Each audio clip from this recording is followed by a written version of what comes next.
పరిస్థితుల్లో మీరు చెప్పండి ఇంకా ఇంకా ఏమున్నాయో ఏంటి అనేది. డెఫినెట్ గా వాళ్ళ దగ్గర లేవనే మాట ఉట్టి మాట. వాళ్ళ దగ్గర ఉన్నాయి, ఉన్నా కూడా ఉపయోగించడానికి ఏ విధంగా ఉపయోగించాలి ఎట్లా అనేది తెలియక ఇష్టం వచ్చినట్టుగా ప్రజల మీదకి వేస్తున్నారు. కానీ ఒక టార్గెట్ లేదు, ఒక పాడు లేదు, ఏమీ లేదు. మరి ఆయన అంత గంభీరంగా అంత కాన్ఫిడెంట్గా ఎందుకు చెప్తున్నాడు? మేము ఖచ్చితంగా హిట్ బ్యాక్ చేయబోతున్నాం. ఆల్రెడీ మీరు ఒప్పుకోకపోయినా టెల్ అవీవ్లో చాలా భవనాలు ధ్వంసమయ్యాయి వాళ్ళ దాడుల్లో. అండ్ అలాగే మీరు ఇజ్రాయెల్ దాచిపెడుతోంది వాస్తవాలని, ఇజ్రాయెల్ పౌరులు కూడా మరణించారనే వాస్తవాలను దాచిపెడుతోంది అనే మాట కూడా వస్తుంది. ఇప్పటి వరకు 11 మంది చనిపోయారు. అది ఓపెన్ సీక్రెట్, అంతా ఓపెన్ గానే ఉంది. మీరు ఇప్పుడు నేనే చెప్తున్నాను, ఎన్నోసార్లు నేనే ఐ విట్నెస్ కి చెప్తున్నాను. నా నెత్తిమేంచి వెళ్ళి నా ఇంటి పక్కనే పడ్డాయని నేనే చెప్పాను. ఇప్పుడు ఒక యుద్ధం స్టార్ట్ చేసిన తర్వాత అవతలోడు మన 10 దెబ్బలు కొడితే ఒక దెబ్బ కొట్టకుండా ఉంటాడు అనుకోవటం అమాయకత్వం. టెల్ అవీవ్లో వాళ్ళ దృష్టి, నేను చెప్పేది ఫస్ట్ నుంచి అదే, వాళ్ళ దృష్టి మొత్తం టెల్ అవీవ్ని నాశనం చేయాలి, ఇజ్రాయెల్ ప్రపంచ పటంలో లేకుండా చేయాలి. ఈ టార్గెట్స్ తో ఉన్నందుకే కదా యుద్ధం జరుగుతుంది. అసలు ఇది కదా మోటివ్. మీరు ఇంకా నాశనం అయింది అది చెప్పట్లేదంటే ఇప్పుడు నాశనం అవుతుందనే కదా యుద్ధం స్టార్ట్ అయింది. అసలు వీళ్ళు ఇట్లా నాశనం చేస్తారన్నారనే కదా యుద్ధం స్టార్ట్ అయింది. వాళ్ళు వీళ్ళని తీసేస్తాం, ప్రపంచ పటంలో లేకుండా చేస్తామంటేనే కదా అసలు స్టార్ట్ అయింది గొడవ. లేకపోతే అంతకుముందు ఈ ప్రజలు ఆ ప్రజలు అందరు కలిసే ఉన్నారు కదా. మీరు ఇక్కడ జరిగిందని జరిగినట్టుగా ఓపెన్ గా ఇవాళ మీడియా రెస్ట్రిక్షన్స్ లేవు. ఇంటర్నేషనల్ మీడియా వచ్చి ప్రతి విషయాన్ని చూపిస్తుంది. ఈవెన్ ప్రతి విషయం కూడా ఈ వాట్సాప్ లో, యూట్యూబ్ లో, ఇక్కడ అన్నిట్లో కూడా మాకు ఏం జరుగుతుంది, ఏ నిమిషం నేనే చూపించాను మీకు అంతకు ముందు లైవ్ దాంట్లో నాకు అలర్ట్ వచ్చింది, నేను ఇప్పుడు బాంబు షట్టర్లోకి వెళ్ళాలని. ఇంకా దీంట్లో సీక్రెట్ ఏముంది, దీంట్లో దాచేదేముంది? ఇప్పుడు ప్రశాంత్ గారు, యుఎన్ ఒక అర్జెంట్ మీటింగ్ పెడుతోంది అని చెప్పారు కదా, యునైటెడ్ నేషన్స్ ఒక అర్జెంట్ మీటింగ్ పెడుతోంది. ఎందుకంటే ఇవాళ యునైటెడ్ నేషన్స్ ఇంటర్వ్యూన్ అయింది ఇవాళ యునైటెడ్ నేషన్స్. ఖచ్చితంగా దీనికి ఒక మీనింగ్ఫుల్ సొల్యూషన్ తీసుకురావాలని. ఎందుకంటే ఏకపక్షంగా మీరు అమెరికా పర్మిషన్ లేకుండా మీరు చాలా చోట్ల వీళ్ళని చంపేయటమో లేకపోతే వాళ్ళ ఇరాన్ ఫెసిలిటీస్ని ధ్వంసం చేయటం ఇవన్నీ చేసుకుంటూ వచ్చారు. అమెరికాని పూర్తిగా కంప్లీట్గా మీ ట్రాప్లో పెట్టేసుకున్నారండి దానికి. ఆయన సరే నిన్న ఇజ్రాయెల్ ప్రైమ్ మినిస్టర్ వచ్చి మాట్లాడారు.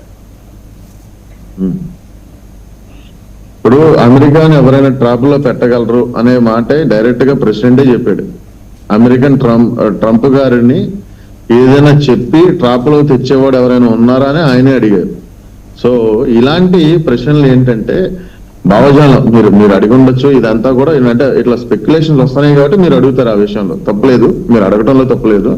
కానీ ఇవన్నిటికీ ఒకే సమాధానం ఏంటంటే నన్ను నేను రక్షించుకునే క్రమంలో నన్ను చంపుతానని ఒకడు నా మీదకి వస్తుంటే ప్రియంప్టివ్ స్ట్రైక్ చేయటం, దాన్ని అడ్డుకోవటం అనేది నా హక్కు అనేది ఇజ్రాయెల్ చెప్తుంది. సో ఇక్కడ జరిగే విషయం ఏంటి అంటే పోర్ట్రేట్, మనం ఏ విషయానికి ఆ విషయం సపరేట్ గా తీసుకోవాలి. ట్రంప్ గారిని యుఎస్ ని ఒక విభాగంలో తీసుకురావాలి, నెతన్యాహు గారిని మరి ఇజ్రాయెల్ ని ఇరాన్ యొక్క కాన్ఫ్లిక్ట్ ఒక విభాగంలో తీసుకురావాలి. ఆయన అనేది ఏంటంటే నెతన్యాహు గారు కూడా ఇప్పుడు చాలా క్లారిటీగా చెప్తున్నాడు. వాళ్ళు చెప్పింది ఏంటి, ఇరాన్ ఏమంటుంది, అమెరికా డెత్, ఇజ్రాయెల్ డెత్ అనే చాంటింగ్ చేస్తా అమెరికన్ ప్రజల కోసం ఆయన చేస్తున్నాడు, దానికి మేము కూడా తోడ్పాటయ్యాము అనే మాట చెప్తున్నారు ఆయన.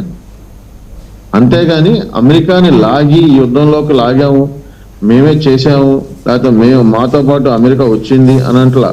మాకు ఫ్యూచర్ లో మమ్మల్ని చంపుతాం అన్నారు కాబట్టి మేము ఇద్దరికి కామన్ శత్రువు కాబట్టి ఇద్దరం కలిసి ఈ పని చేస్తున్నాం. అది దాని ఒక ఉద్దేశం. స్ట్రైట్ ఆఫ్ హెర్మూజ్ దగ్గరికి వెళ్దాం. స్ట్రైట్ ఆఫ్ హెర్మూజ్ ని టచ్ చేయడానికి అక్కడ అమెరికాకి కానీ ఇజ్రాయెల్ కానీ దమ్ము సరిపోవట్లేదు.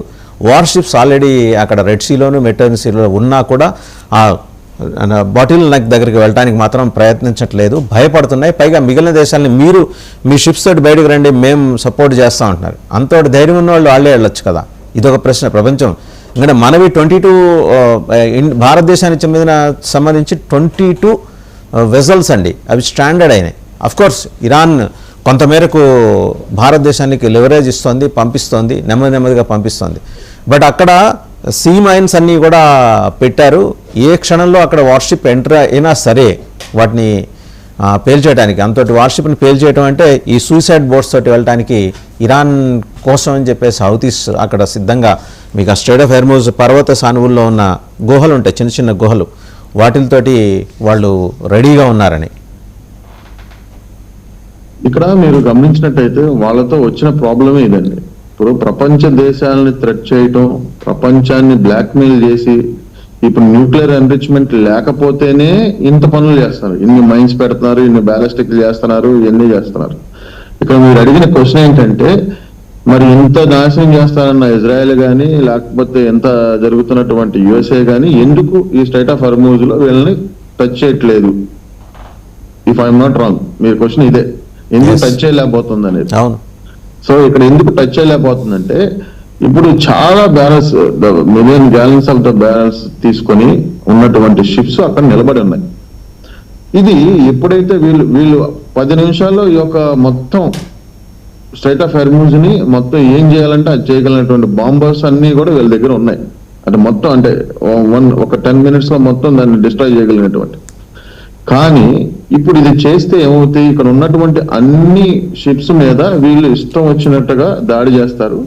దాన్ని సర్జికల్ స్ట్రైక్ మాత్రమే చేయాలి, దానికి ఒక స్ట్రాటజీ ఉంటుంది. అది ఏ కంట్రీకి ఏంటి, ఇక్కడ ప్రెస్టేజ్ ఇష్యూలు కాదు. నువ్వు ఎందుకు చేయలేకపోతున్నావు, నువ్వు చిన్నవాడుగా, ఇప్పుడు ఏంటంటే ఏదో చిన్నగా ఇగోని కనుక టచ్ చేస్తే నేను ఏదైనా చేస్తాను అన్నట్టుగా ఇది కాదు. ఇక్కడ స్ట్రాటజీ ఉంటుంది వాళ్ళకి, ప్రతి దేశానికి ఒక స్ట్రాటజీ ఉంటుంది. మన ఇండియాకి ఒక స్ట్రాటజీ ఉంది. ఇప్పుడు మనం ఇరాన్తో మంచిగానే ఉన్నాం, కానీ ఇరాన్ టైం వచ్చినప్పుడల్లా మన ఆపరేషన్ సింధూర్లో మనల్ని చాలా ఎండేశారు. సో ప్రతిదానికి వాళ్ళు వచ్చారు. కానీ ఇక్కడ మన ఇండియాతో కూడా వాళ్ళకేంటి అవసరం ఉంది. India is a big democratic country. వాళ్ళకి మనం భయపడి లేకపోతే ఇంకో రకంగా ఏదైనా సరే, అంటే ఈ దేశంతో మనం కనుక సున్నం పెట్టుకుంటే మనకు కుదరదు అనుకునే విషయంలోనే వాళ్ళు మనకి ఉన్నటువంటి, అంటే పూర్వకాలంలో ఉన్నటువంటి వర్తక వ్యాపారాలు కానీ ఏదో ఒక చిన్న పాయింట్ దగ్గర వాళ్ళు ఆగి మన యొక్క ఆయిల్ సంబంధించినటువంటి షిప్స్ ని వెళ్ళనివ్వడం జరుగుతుంది. అంతేగాని దీని మీద ఏదో ప్రేమో లవ్వో ఎఫెక్షన్ అని ఏం కాదు. అక్కడ వాళ్ళు అవసరం వచ్చినప్పుడల్లా మన మీద విషయం చెబుతూనే ఉన్నారు. మీరు అన్నీ కూడా డాక్యుమెంటెడ్, ప్రతి ఒక్కరు కూడా చూసుకోవచ్చు. అది ఇక్కడ ఇంకొకటి అండి, ఇరాన్ అటాక్ చేసింది రాస్ లఫాన్ గ్యాస్ ఫెసిలిటీ మీద. అది ఖతార్లోని రాస్ లఫాన్ గ్యాస్ ఫెసిలిటీ మీద. దీనివల్ల ఇది మళ్ళీ కోలుకోవాలంటే కనీసం 5 ఏళ్ళు పడుతుందని చెప్పేసి ఖతార్ అంటుంది. సో ఇప్పుడు ఇజ్రాయెల్ అమెరికా కలిసి ఇరాన్ మీద చేస్తున్న యుద్ధం చుట్టుపక్కల ఉన్న గల్ఫ్ నేషన్స్ని బాగా ఆర్థిక మాంద్యంలోకి నెట్టేస్తుంది. ఒక రిసెషన్ ఏర్పడచ్చు, అది అక్కడే మొదలు కావచ్చు. 5 ఏళ్ళు పడుతుంది ఒక ఫెసిలిటీని పునర్నిర్మించుకోవాలంటే. Imagine the kind of devastation, ఏ స్థాయిలో విధ్వంసం జరిగిందో ఒకసారి ఆలోచించండి. అంత తెలియకుండానే వీళ్ళందరూ ఈ బాంబ్స్ వేస్తున్నారండి. ఇతను ఇరాన్ వాళ్ళు అడగండి, రెజీమోడు అంటే ఎదటోడు ఏమైపోయినా పర్లేదు, ప్రపంచం ఎటుపోయినా పర్లేదు, నా అధికారం నాకు ముఖ్యం, నేను బురకా వేయకపోతే మనుషులు చంపేస్తా, లిప్స్టిక్ వేస్తే పెదాలు కోసేస్తా, ఇవి తప్పితే గాని ప్రపంచంతో ఎలా పోటీపడి ఎదుగుదాం, మనం ఎలా ముందుకెళ్దాం అనేది లేదు. ఈ రోజున కొద్దిగా సంధిస్తే ఈ బ్యాలిస్టిక్ మిసైల్ తయారు చేయటం, ఖండాంతర క్షిపణి తయారు చేయటం,